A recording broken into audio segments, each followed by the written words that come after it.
Hello and welcome to the two-man power trip of wrestling. I'm your host, JP John Paz. With me today, very special guest, formerly known as Bull Dempsey in NXT. He is, of course, the last of a dying breed, Mr. Bull James. Bull, welcome back to the two-man power trip. How you doing? Good, man. It's great to see you again. We were just talking off camera, but it's good to reconnect with you. You were always a very good guy to me, and I love what you guys are doing. So I'm happy to be back. Thank you, thank you. And it's funny with you and a lot of wrestlers. It's like, do they remember certain matches and stuff they have, and do the fans remember when a few years ago when you wrestled Kevin Thorne? I don't know if you remember this Yeah. outside. Yep. Oh my God, I can't forget. I was like, that was great because you didn't quite know what to expect. I know Thorne, obviously, he can be a little stiff and stuff. It's like, let's see, Bull's going to give it back to him. But man, that match, you guys were you went all over the place. That was He, awesome. he actually owns a potato farm. I don't know if you knew that or not. I believe it. Yeah, In the I in just the remember that. I was like, in man, the wild fields of stiff. Indianapolis. Yeah, He has a stiff potato. bastard.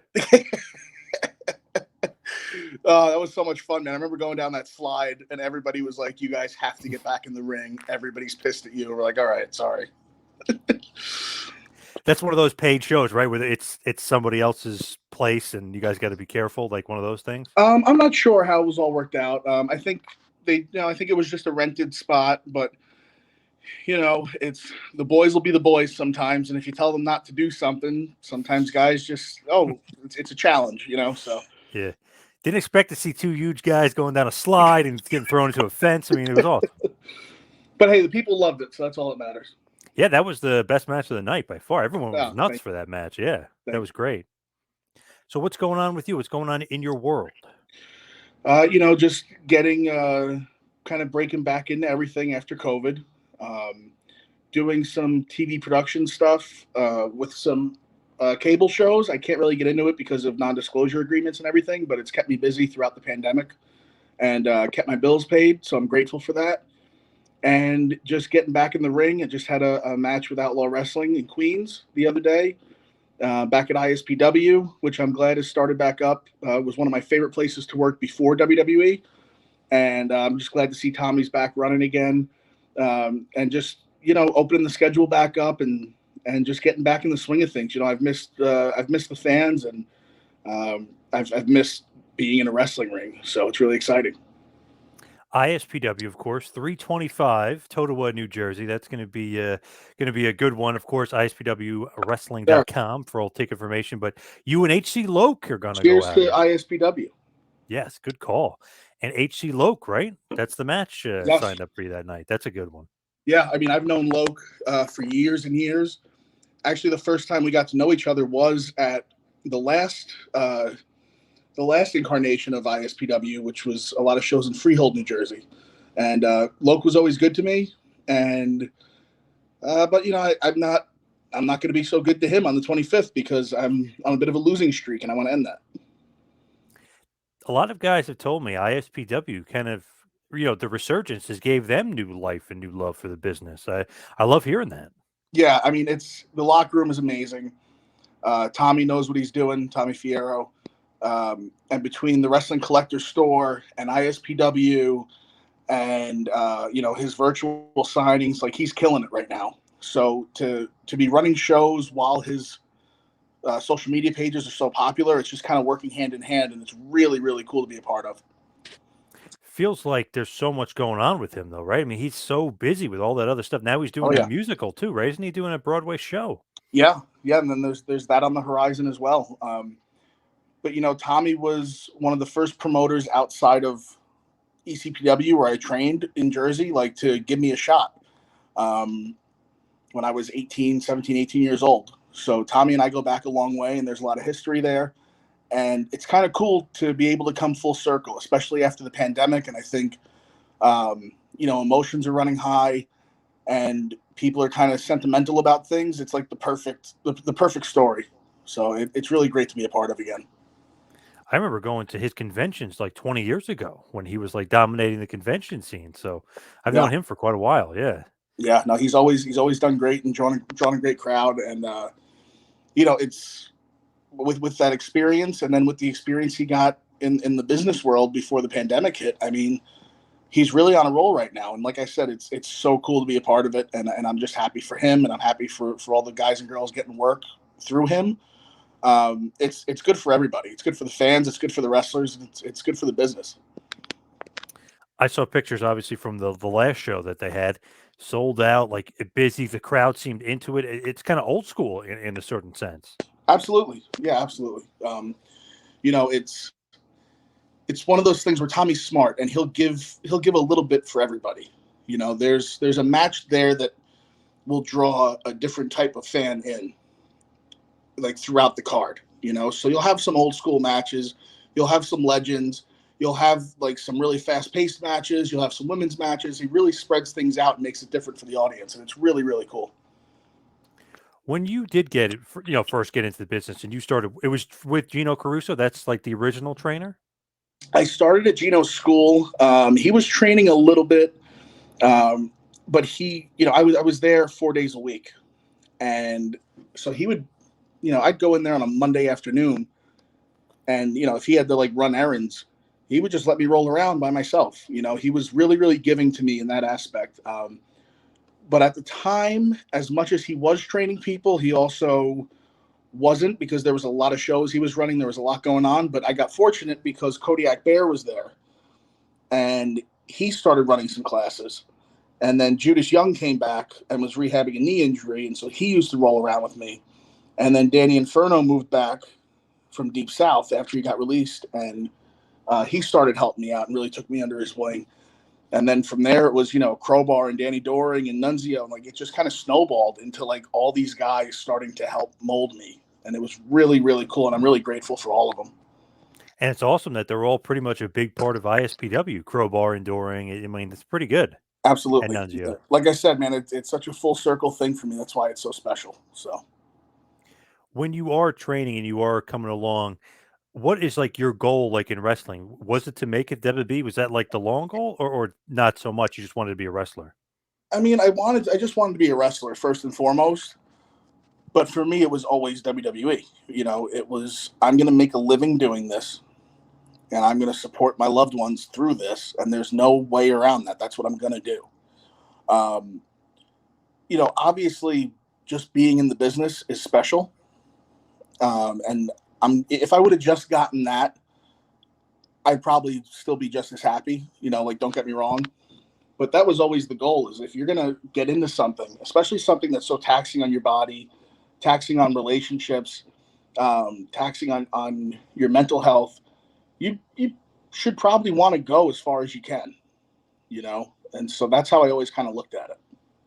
How do you deal with stuff like that though? Like for the mental health and for like relaxation or even injuries, how do you kind of handle that?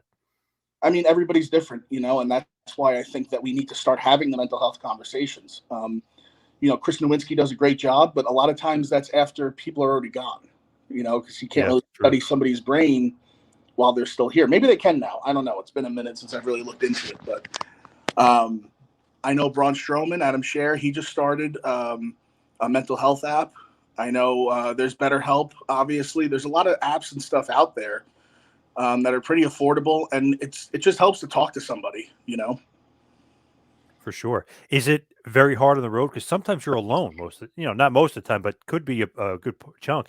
Is it hard being alone and being on the road and traveling and, you'd be a little lonely out there? Sure. And I mean, I have a therapist that I talk to, a couple times a month, and he's awesome. Um, I wish I would have had him when I was under contract, to be honest with you. But it wasn't something that I ever felt I needed. Uh, I was always, and and to this day, I'm still pretty level headed. But I feel like, especially during a pandemic and people are dying, I'd rather be proactive about it and be preemptive than fall into like a rut and be depressed and oh my god this is terrible, and then like it just starts to dwindle. Um, so I made that choice, and it's been awesome. And again, I wish I had made that choice when I was there. But yeah, the grind eats you up. It does, and it's one of those things though that we know what we signed up for. So to act surprised that the grind Mm. is going to eat you up, you got to be able to see it coming. Is it like a teletherapy thing? Do you like call them or like Zoom Yeah, or you could do whatever? like this, like video chat or text or call. So it's pretty cool. See, that's great because even if you're, I don't know, in a hotel or traveling, you could still talk to them. Yeah, I mean, I'm in a hotel now talking to you, and it's kind of the Yeah. same setup, so Yeah. it makes it super simple. So, no, it's great. Yeah, I feel like maybe that's something that could be included for wrestlers, maybe in their contract or something going forward, like opportunity to have that kind of I treatment. mean, look, WWE does a lot for everybody down there, and I'm sure that on the horizon, like there will be a couple of sports psychiatrists or whatever in there. I would not be surprised. So with you, and like as you're coming along, is Taz like a part of the training, or when does Yep. Taz like kind of come into your life? So first it was Matt Bourne. Uh, Oh, that's right. That's right. Okay. yeah, Matt had taken me under his wing and changed up a lot of the stuff I was doing in the ring. And then Taz opened his finishing school, and I applied. And it was supposed to be for 6 weeks or 8 weeks, and then like 2 sessions a week. But at the end of it, he had taken such a liking to me. He said, "I want you to come back for every group that comes in, every 6 week or 8 week group that comes in." He goes, "I want you to be here and be like the example." And he goes, "I won't charge you a dime. I just want you to be here." And I was like, "Yeah, obviously, sign me up. I'm in." Um, and then he turned him in between him and Matt Bourne. I really started being a more serious wrestler. Whereas before, like I was doing a lot of gimmick stuff, and I was doing the baby gimmick and all that kind of thing. Like, um, so it really kind of did a total 180 for me in terms of character and how I was like portraying myself to people. How is Taz like as a trainer? And Oh, because he's awesome.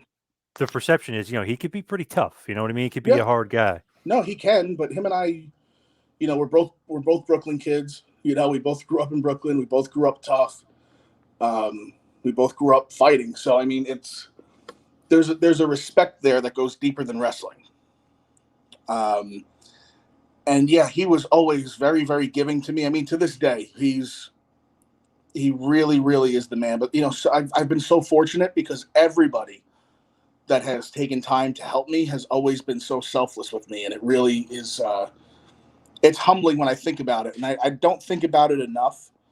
Um, Obviously, with Scott Hall passing away, that kind of hit me because I started thinking about how big of a supporter he was of mine, and I'm jumping a little ahead here in our discussion, but it kind of made me rethink how grateful I am for all the guys that came before me that have helped me so much over the years. Now, when did you meet Scott Hall? Obviously, who just passed away. When did you meet Scott? I mean, we had met in passing on the Indies, but I never really like got to talk to him. Um, but then when I was in NXT, he came down to guest coach, and I went up to say hi to him, and he's like, "Hey, man, you're my favorite guy on the show." And I'm like, "All right, who told you to say that to mess with Yeah. me?" Like I thought he was ribbing me. I did. Yeah. When you're in that bubble and there's so many talented people, like a lot of people don't have an ego. They're not there like I'm the best one here. You're just trying to do your best to make the whole product better. And for him to say that, I was like looking around, waiting for somebody to start laughing. And he didn't. And instead, he said, he goes, "They got some kid driving me around this weekend, but I'm going to tell them I'm riding with you." I was like, "Okay, like I'm not going to say no." Right. Um, and that was it, man. Like we rode together that whole weekend. He was in my car, and we were just going like eating and being late to shows, and then I was getting taken off shows, and then he was like, "Screw this, I'm not staying here. If you're not working, this is stupid." And it was like a whole weekend of shenanigans that I hadn't had since I was on the Indies, and it kind of gave me that mindset of like, stop treating this so serious. It's like obviously it's a serious thing, but stop caring in a sense of just let loose and have fun, and don't let all this side nonsense kind of like get in your head and make you distract you from the ultimate goal, which is to have fun and make money. You know. Man, Hall is great. I worked with him like 4 times, I think it was. He's just so cool. We literally had Yeah. spent like a whole full day, like almost like 24 hours together because it was a signing. Then we had to drive someplace late at night. This place, nothing nefarious. He had a booking at a strip club of all places, which Mm-hmm. was crazy. But we drove all night to get there, and then of course he's booked at like I think it was like midnight to 2 or 3 in the morning. Then they had to drive him all the way back. So I spent all day and night with him. Didn't drink at all. He goes, bro. He's like, 'cause obviously this was later in his life, and obviously he got cleaner. I mean, this is like Right. 3 or 4 years ago, but he was basically gave me like life lessons along the way. Oh There yeah. was 2 really nice hotels they put him in the real expensive one, but they're on the same street. He's like, I told these guys, why would you book me there? You could have saved $200. Book me here. It's on the same street. They're both nice. So like his thought process was just even for that was like great. I Yeah. loved him. No, he was absolutely a genius. And again, just another guy that I'm fortunate enough to have kind of everything aligned, and we crossed paths when we did. Um, just what a guy, and a huge loss for the business. Absolutely. Man, one of the best. They always say game changers. He legit game changer in wrestling. Absolutely. What did you think about riding in that car with him? I mean, that's awesome. Did Oh you man, learn a lot? it was great. It was, it's a dream come true for a kid that grew up on wrestling, and especially grew up in New York on WWF and going to the Garden. I mean, but I was also, there's that side of you that's still a fan, but then there's a side of you that's like, okay, this is cool. Now ask him questions and bother him and learn. And I did a lot of learning that day, and it's just, open your eyes and your ears and shut your mouth. What was some advice that he gave you? People can sign up to get trained by me to hear that. I'm not going to share Okay. that. No, Okay. no. It was just a lot of save your money. Always help the younger guys. And be willing to evolve, but also don't abandon what got you to the dance. A lot of the bigger guys at that time were starting to do a lot of cruiserweight stuff, and he was like, just keep kicking ass and let those guys kill their bodies. People want to see people beat each other up. They don't care about the flips and all that. So don't start trying to do it. You're just going to get hurt. So you got something good, you got to run with it. Because if you're getting a reaction doing that, you're doing it right. So, and I always that always stuck with me. I feel like he has like so much or had so much knowledge to give, and he was giving it to a lot of the young guys. I that was one thing. Yeah. Some guys are great, they just don't give it back. He seemed like he gave it back tenfold. Oh, absolutely, 100%. He was, again, one of those guys that was special in and out of the ring. He's so funny too. Like some of the stories, people would say, like he would say, "I'm kicking out of your finisher" and stuff. Like he would just kind of do stuff to razz you and kind of keep it light, but see how you would react. He was like not testing you, but almost like testing you, see how you react. It's not even. I think he just would walk into a room and know that everybody was so uptight and like, "Oh, hello, sir, nice to meet you." Right. And he would they would, "Oh, how are you, sir?" And he'd be like, "Better than you." And it was like such a dick thing, but it was said in such a great way that like you had no choice but to laugh. Yep. And then it would be like some unassuming guy, like I said, that was uptight, and he would hear that and be like, "Oh, okay, yes, sir, nice to meet you." And it's like, dude, calm down. He's messing with you. It's okay. And it's again one of those lessons of like, don't get too comfortable, but also like don't be so uptight that you take things too serious. Yep.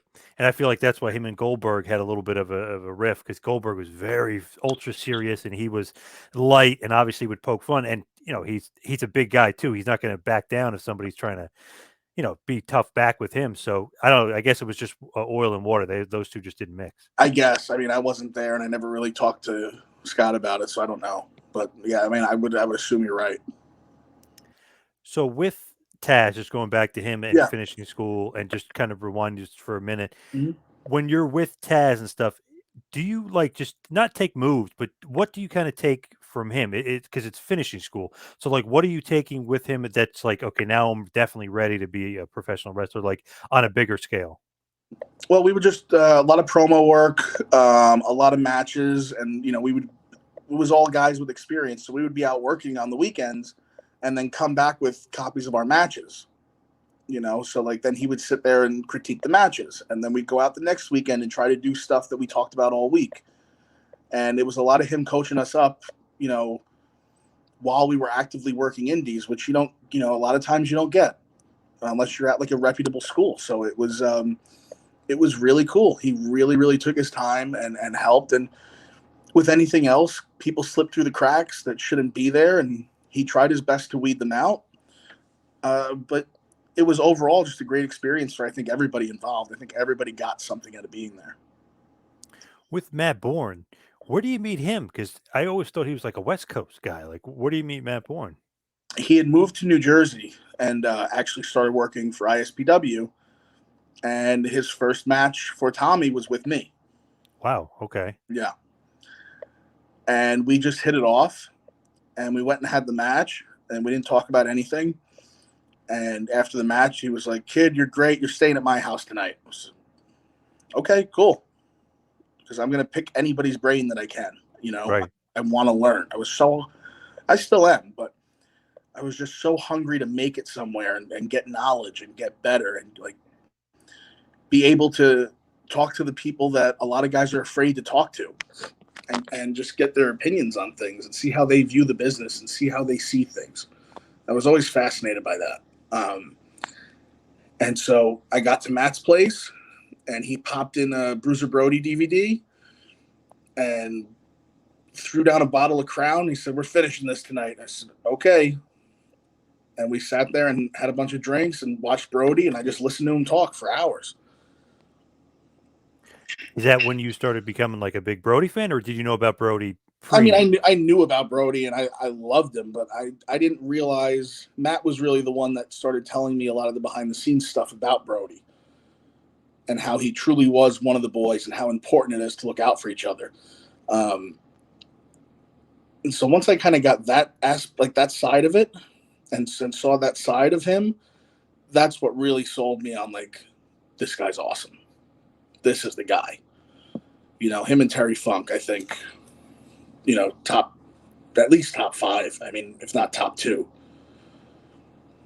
With Brody and stuff, did you emulate after that? Start emulating him because it seems like you got some stuff from him. You're not copying, but Well, you take. I took the chain.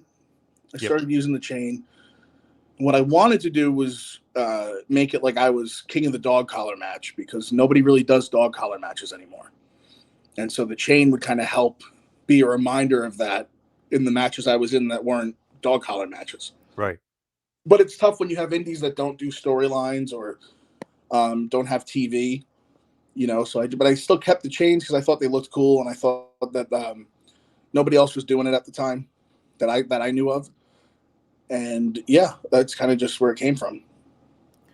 Matt Bourne, was it like knowledgeable? Yes, and like all this other stuff. But did you know of Matt and the Doink character and his history in the business? Did you Oh, know I mean, all yeah. that going in? Okay. I mean, yeah. Anybody who grew up and and tells you that they weren't scared of the original Doink, I'd say is full of shit. So yeah, yeah, I, absolutely. I thought he was pretty great, the original Doink. Pretty Oh, great you though. froze. Are you still there? You hear me? You're frozen. You froze. Uh-oh. Now, yep, you're good. Okay. I was gonna Yeah, say I technical can I difficulty. yeah, no problem there. Yeah, it always happens. But I was gonna say I kind of like the original Doink though. Oh, it was amazing. It was absolutely amazing. You know, he was so good in the ring, and what he put into that character. I mean, it just bled through every time he was on screen. It was so different though because cartoony WWE, but you got this like psycho clown who could actually like work and move and wrestle. Yep. But it's like what is this guy all about? It was very confusing as a young fan. It's like what is this guy all about? He's jokey and then he's like maniacal. It's awesome character. Yeah. Yeah, he was amazing. When you got with him and you're training with him and you're learning stuff from him, like you said, you're drinking Crown with him, you're hanging out with him and stuff. Mhm. What's like some other advice he's giving you for yourself and your character?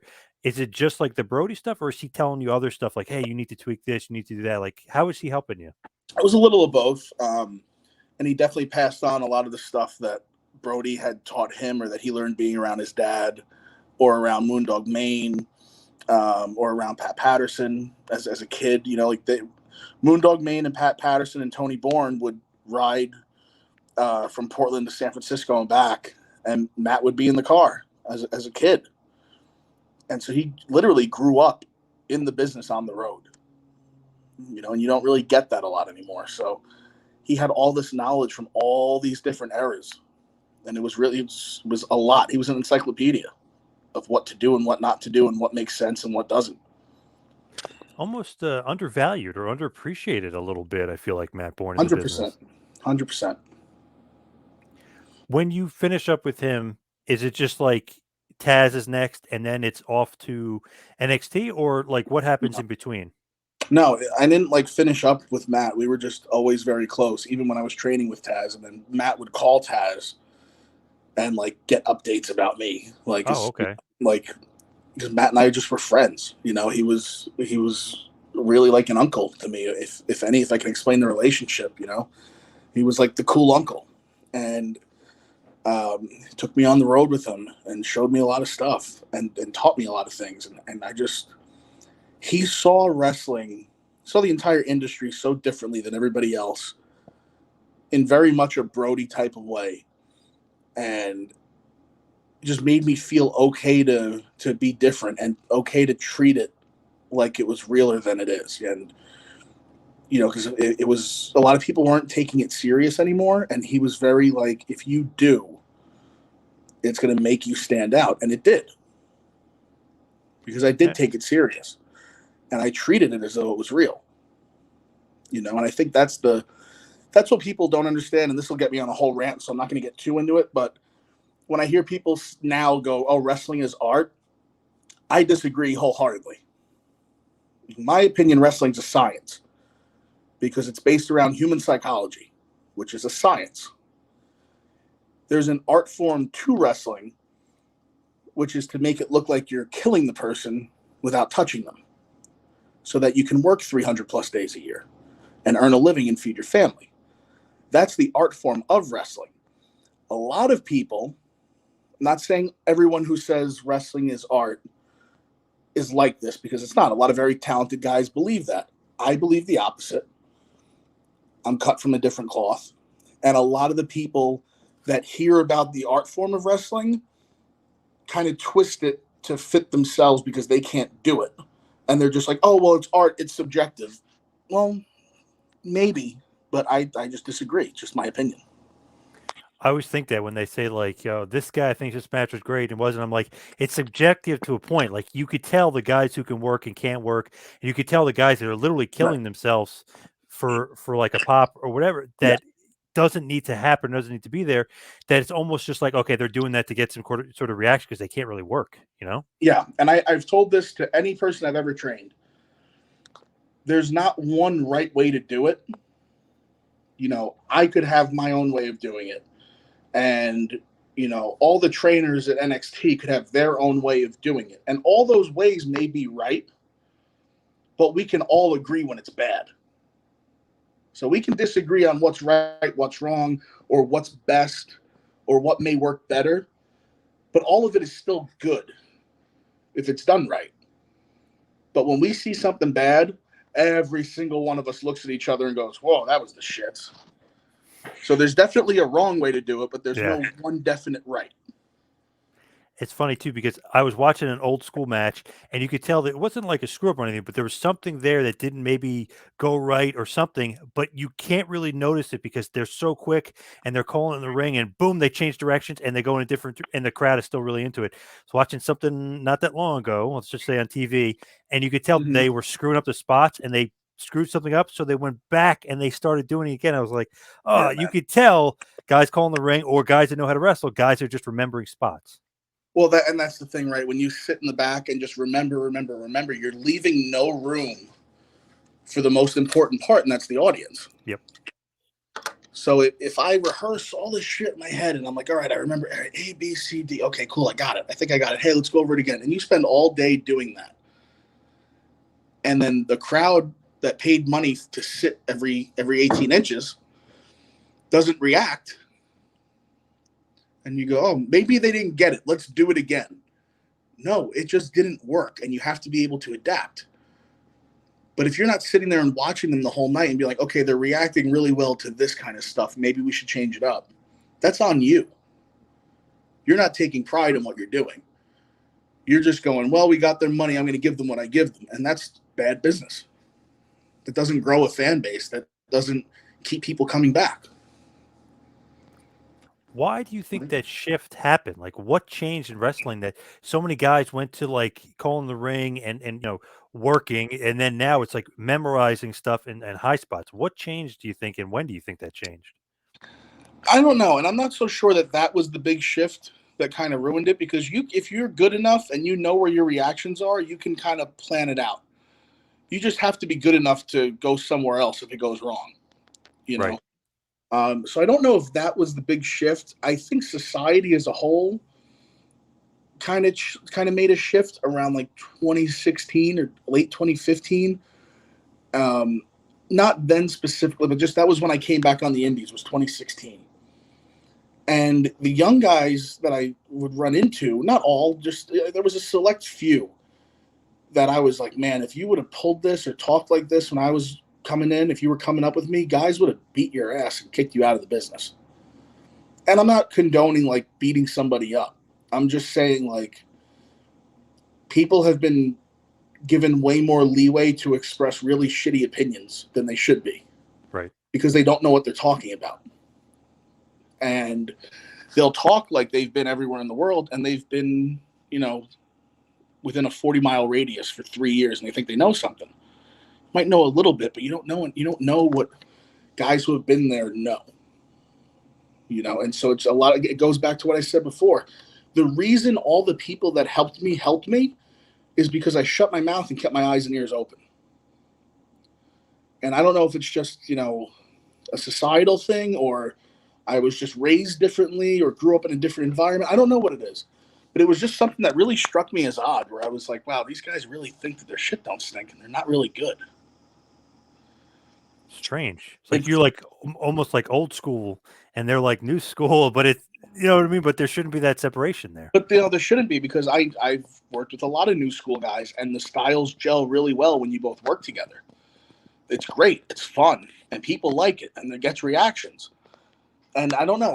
And I don't want to make it like, oh, the kids nowadays. It's not that. It was just like a select few, but they stuck out so much like sore thumbs where I was like, what is going on here? And I don't know if it was just a lack of locker room policing because people are afraid that if I check somebody, they're going to run on Twitter and cancel me or whatever. You know, like I don't know if it's just that fear, but I mean, at some point, the wheel goes around. You know, so at some point, it's going to go back around to that, and there's going to be a lot of guys that aren't going to be able to hang because they're going to go, where'd all these men come from? You know, it's. Yeah. I mean, it's just, again just my opinion, just something that I noticed, and I don't know where the big shift was, but you know, wrestling's always evolving. Look at Terry Funk and how he wrestled in '86 compared to what he was doing in '96. True. You know, times change, but the wheel eventually comes back around. And I think you're seeing that now with NXT.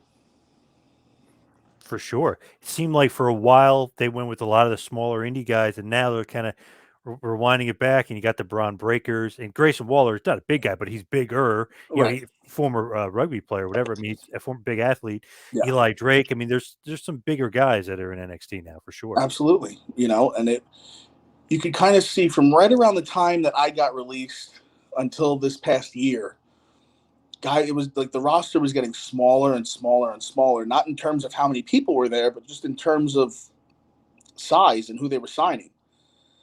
And, you know, anybody that knows anything about Vince McMahon, eventually he's going to wake up one day and goes, why is everybody so small? Yes.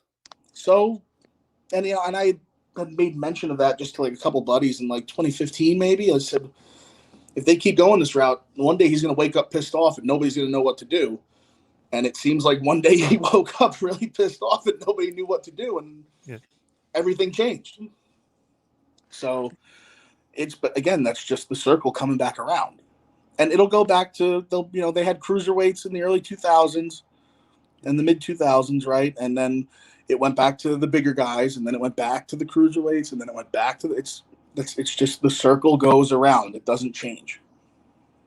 I guess the story goes Vince visited the performance center and stuff, I guess a year ago or so, and then he probably came back, and then all these changes happened. So you know exactly what you just said. What he said, like, "Where's all the big guys?" You know what I mean? Like, I like Steiner's kids here, you know, kid here. Where's all the other big guys? Like, he Right. definitely thought that. And then, but you know, maybe and it's not that those little guys can't draw money. I've seen it 1,000 times. They can. There's guys that are really, really talented. But look at how big Braun Breaker blew up when they just kind of put a singlet on him and gave him some TV time, and he had a personality. Yep. And look how quick everybody just went like a magnet and was like, "This guy's awesome." Yep. I did. but it's because we haven't seen that in so long. And I think it's just one of those things that they always say this about like when guys would leave a territory, you have to go away to come back. So you can't have a big comeback angle if you don't go away first. And Yep. so it's the same thing, the smaller guys and the cruiserweights and the really fast paced guys are some of my favorites to watch. I mean, I watched Jody Fleisch against Johnny Storm when I was on a show in the UK, and I felt like a little kid watching Ring of Honor DVDs. And they were Oh still yeah. doing the same stuff, and I was like, "This Yeah. is amazing." I mean, Jody is 10 times the size now that he was then, but what I'm saying is those guys are so entertaining, and a lot of them can be so entertaining. But if you see it every single time, eventually you're going to want to see two big dudes go and beat each other's asses. So when you do get that, the place goes nuts or the internet goes nuts, and because they get something they haven't seen in a while. So now the cruiserweights have a chance to kind of go away for a little bit, and then things will slow down because there'll be bigger guys working. To them, when the next batch of guys comes along that's fast paced and boom, boom, boom, boom, people are going to be like, "Oh my God, this is so exciting! I've never seen this before." It's like True. you just forgot about it. Very true. I just think that I like WCW in the '90s. Like they had a little bit of everything. Like Yep. the nice smorgasbord of talent, like all over, like cruiserweights, main event guys, big guys. Like they had it all. I feel like for a while there was like everybody's small and kind of the same size, all doing cruiserweight stuff. It's like, where's the bangers and where's like the big guys? Because like you said, Vince is definitely a big man guy. Hogan, Austin is no small man. Rock is no small man. Cena, Lesnar, Reigns. Well, I and mean, hey, that seems like his guys. that diversity in WCW, as a proud New Yorker, you can attribute that to ECW. Thank you very much. Not that Oh, I had anything to do with ECW, but just as that pride, we know what Eric did. Rated a and whole then roster. you got the Halls and Nashes, the Hogans, like Yeah, yeah, it's the big great. guys too. Yeah, Yeah, very good. it's awesome. The buffet, if you will. Absolutely, and I mean, I think that's a tribute to Kevin Sullivan, who was writing a lot of that TV, and Terry Taylor, who was writing a lot of that TV, because a lot of those smaller guys got opportunities because of those two that they wouldn't have gotten otherwise. That's true. And it's funny. I do a show with Sullivan. I talk to him all the time, and he was saying that a lot of the guys were I love saying to him, "He's so great." Like Nash and Hall and such a stuff. good guy. They would say to him like, "Oh, this guy's too small. That guy's too small." And then he would look at him. He goes, "I'm their size." So you're saying I'm too small? So they like kind of warm him up a little bit. Like Sid had said something to him about Benoit. I don't want to job to Benoit. He's too small or something. And he goes, we're the same size. Me and Benoit are the same size. So Sid was kind of like awkward. Like, Yeah. I guess I'll do it. Yeah. Kevin's awesome, man. I love him. He's He's so funny. so smart and so Yep. so giving. I wrestled him on a Frank Goodman show, uh, maybe like 6 months before the pandemic, and he gave me his number afterwards. He goes, "Kid, whatever you need." And he was again another one of those guys that I just came into contact with, and because we knew the same people, like he found out Matt trained me and Taz trained me, and they have their history, and it kind of linked us together, and he's always been so responsive and cool when it comes to me asking him for advice. So I have the utmost respect and love in the world for Kevin Sullivan. And he was telling me something about when he worked with Dusty, he kind of stole a little bit from the Sheik and Bobo Mhm. Brazil. The Yeah. small guy, if you're the heel, don't sell, you look bigger. Big guy selling looks small. You guys are on an even playing field, so the crowd buys the heels. Like, never even thought about it, but like that's true because Dusty is a lot bigger than Kevin. So I was like, Yep. yeah, he's like, and everyone thought I was going to kill him. So I was like, that is so interesting. Like, Yep. psychology.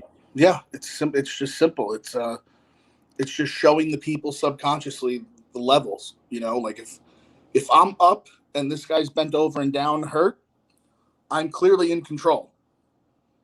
And if that guy that's bent over and hurt is the babyface, I'm a fan who hopefully is invested in the babyface. I don't want to see the babyface down and being beat up, so I'm going to cheer or boo the heel, or cheer for a comeback. Yep. So yeah, I mean, it's Kevin's so smart, and he's definitely an inspiration of mine. It's so funny. We were talking like way when we first started about you and Kevin Thorne in that match. thinking about that. It's like everybody else is kind of wrestling, not cruiserweight style, but like a different style. And then you got these two big guys just beating the crap at each other, and the crowd pops bigger than ever. So it go kind of even talking about that before. It goes back to wow, the crowd does still look for that kind of two guys just beating the hell out of each other kind of stuff. Yeah, no, they absolutely do, and especially on a card of smaller guys, it makes it that much easier to get that reaction. Yep. It definitely helps. Put it that way. But no, I mean, and Kevin's a pro. He's been around a long time, and as much as everybody ribs him about being stiff and whatever, it's just fun because it's Kevin. Like we all get a kick out of it. But hey, I'd rather him stiff me and the crowd react the way that they did on the times that we have wrestled than have him not make any contact and the crowd shits all over it. Yep, for sure. So yeah. No, I'll wrestle Kevin any day of the week. Just rewinding back to NXT, how did you actually get in and like get recruited in? I love like those kind of stories because I'm always thinking like, is it Johnny Ace? Who's recruiting these guys? How are they getting in? So how did you get in? So funny enough, and it ties back into why we're here. Tommy Fierro was helped out a lot when he was a young kid by Bill DeMott. And he rode with Bill to a lot of shows and WWF shows, and Bill kind of took him around and introduced him to people and helped him kind of break in. So when Bill got released from Deep South, Tommy brought Bill in to wrestle for an ISPW show in Freehold. And Bill was sitting there and he was talking to Danny Doring and Little Guido. And I was kind of going over some stuff for my match that night. And I noticed him like covering his mouth, but like talking to them. And I noticed Doring kind of like glancing over at me, and me and him were cool. So like, and we're still best of friends. I'm his daughter's godfather. And he's just like kind of giving me this look out of the side of his eye. Like, maybe, hey, get your ass over here, kid. Like, come on. And so like, I'm, just me being me, I'm not putting it over. So he's kind of like doing it more, and I'm just like, yeah, whatever. Okay, like we're just like talking through our eyes. And then finally, Bill goes, "Hey, get over here." And I'm like, "Oh, okay, sorry," playing dumb. Yep. And Bill goes, "What are you doing in your match tonight?" And so I kind of tell him, and he's like, "All right, well, I'm gonna watch it, so don't fuck anything up." And I'm like, "Okay, yes, sir." Shit. But he took the time to give me advice that night and everything, and gave me his email and said, if there's ever anything I can do for you, let me know. I said, okay, yeah, thank you, And then there was really nothing going on, and I was starting to get a little worn out on wrestling, Nothing was happening. I did the first ever Ring of Honor tryout where they signed Mike Bennett, and I forget who else they might have signed from that first one. I think it was definitely maybe Bennett and Taven. But regardless, like, didn't get chosen for that. Taz got me a TNA Dark. That didn't go the way it was supposed to. Didn't get a yes from that. And then I was like, well, shit, I put all this time in and just wanted to wrestle on TV. And then all these TV companies are telling me no. Maybe I made the wrong choice here. And, I just wasn't really feeling good about myself.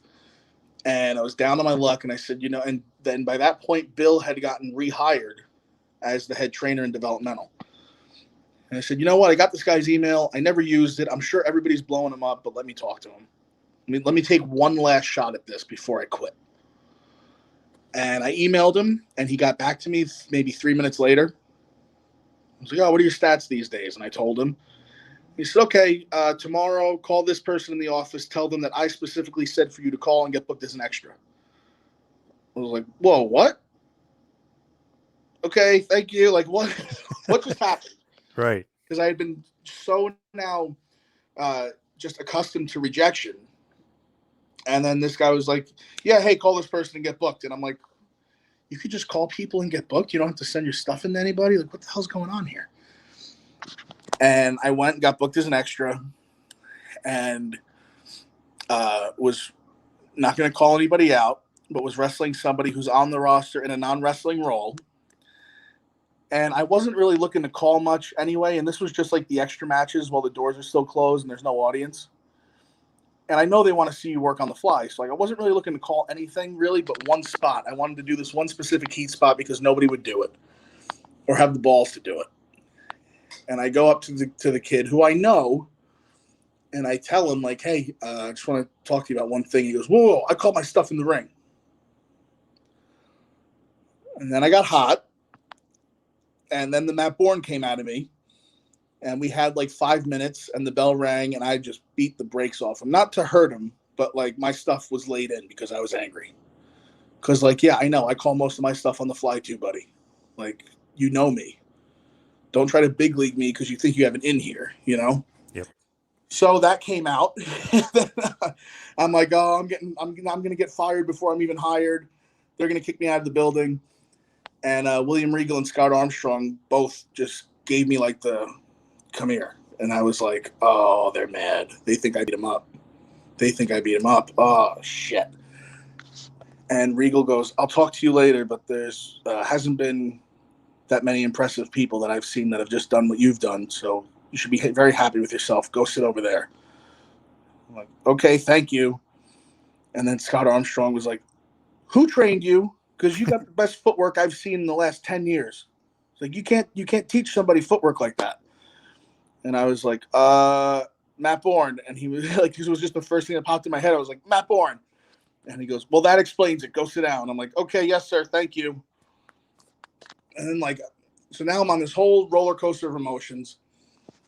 And I go to cut a promo in front of Regal. And Matt Stryker was there. And I hadn't met Stryker, but we ran in enough of the same circles where he knew who I was, but wouldn't put it over because he's weird. And he's okay with me saying that because he knows he's weird.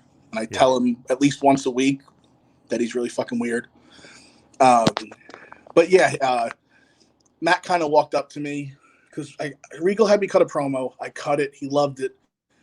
He had me do it again and again and again. And then he went to get one of the writers, which Matt was like, this doesn't happen. Knock it out of the fucking park. I was like, okay. Writer came in the room. I did it again. He loved it. And then Regal goes, I want you back the next time we're in the area next month.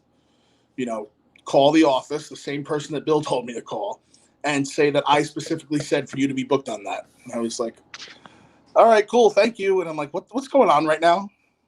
Right. And I didn't realize that, you know, it was all the work and time I put in and listening to the guys that came before me. That was just it paying off, you know, and it didn't hit me until the next time around. They were cutting promos again, and I really wanted to cut another promo because I knew how much Regal liked my promo. So I wanted to keep it in his head, you know, like I want to cut a promo. So I went to Stryker, and I'm like, I'm not on the list. How come I'm not on the list? And he looked at me and he said, you spoke enough last time, and now it's time for you to let the people that need to speak for you speak for you. Oh, wow. And I went, okay, but can I cut a promo? And so I just went and sat in catering, and Paul Heyman comes over, and can I sit here? I'm like, yeah, can I sit here? He's like, tell me about yourself. And I mentioned Taz, and then he lit up. And then all of a sudden, me and Paul are talking, and he's talking to me like I've known him for 20 years. And then Regal comes and gives me another one of these.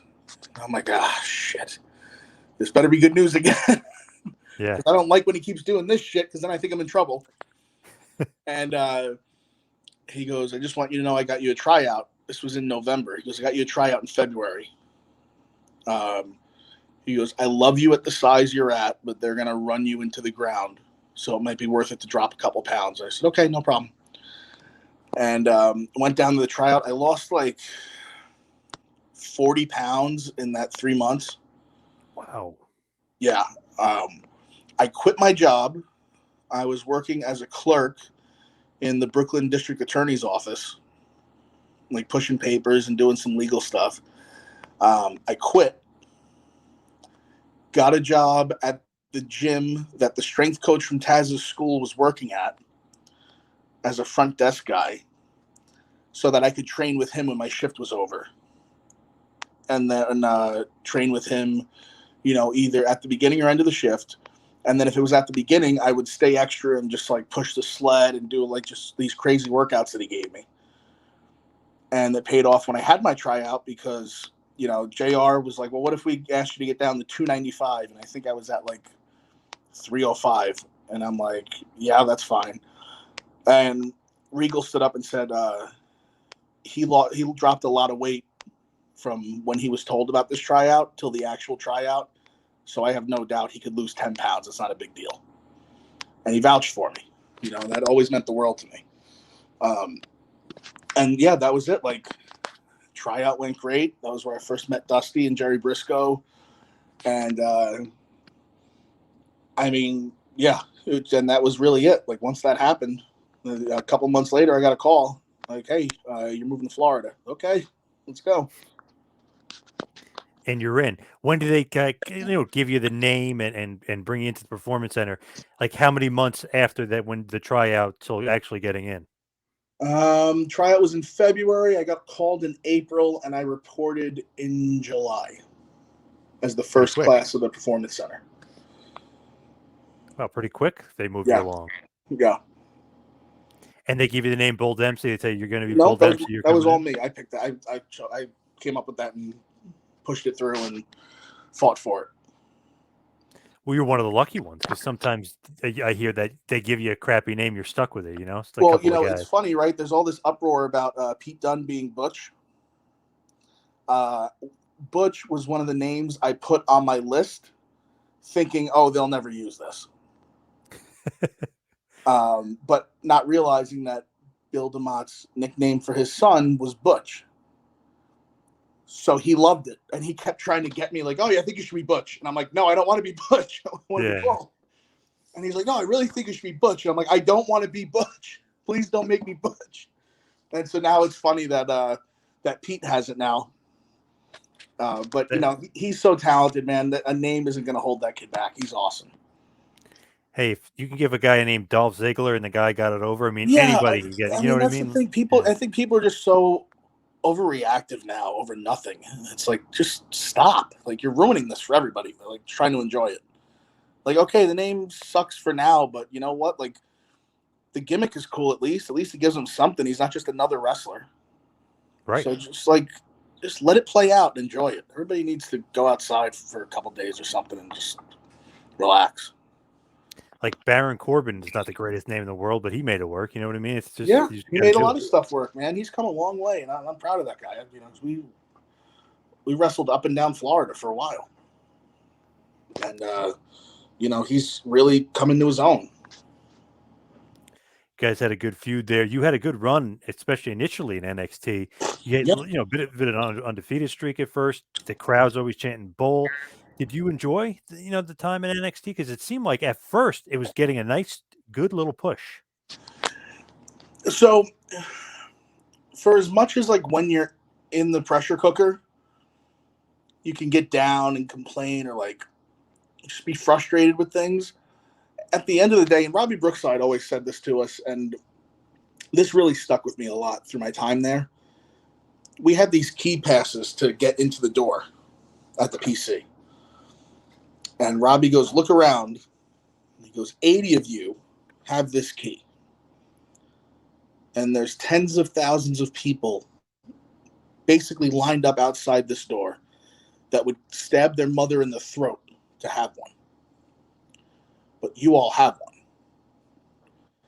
And that kind of always did it for me, of like kind of keeping that perspective of like, yes, some days sucked.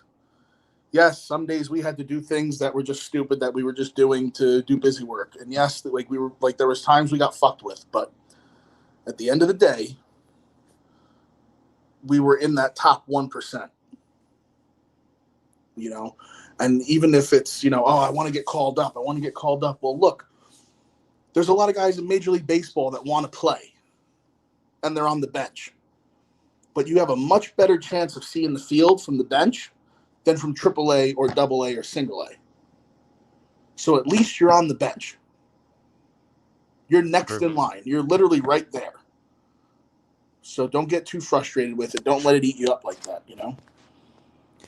Did you mind Bull Fit when they gave you the Bull Fit gimmick?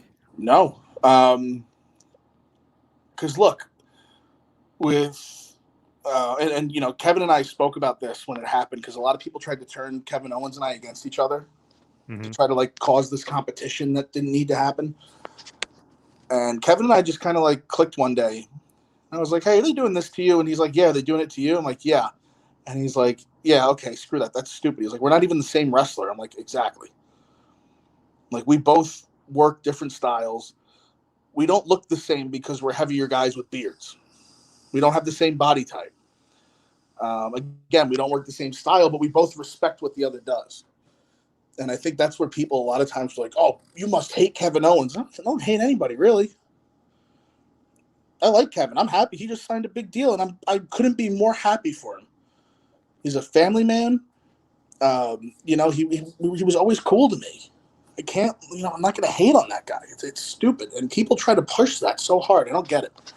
But a lot of guys, I think, in that position, when a guy comes in and takes your spot, but they also had Corbin. So how many ass kickers are you going to have on a show before it's the same thing every segment?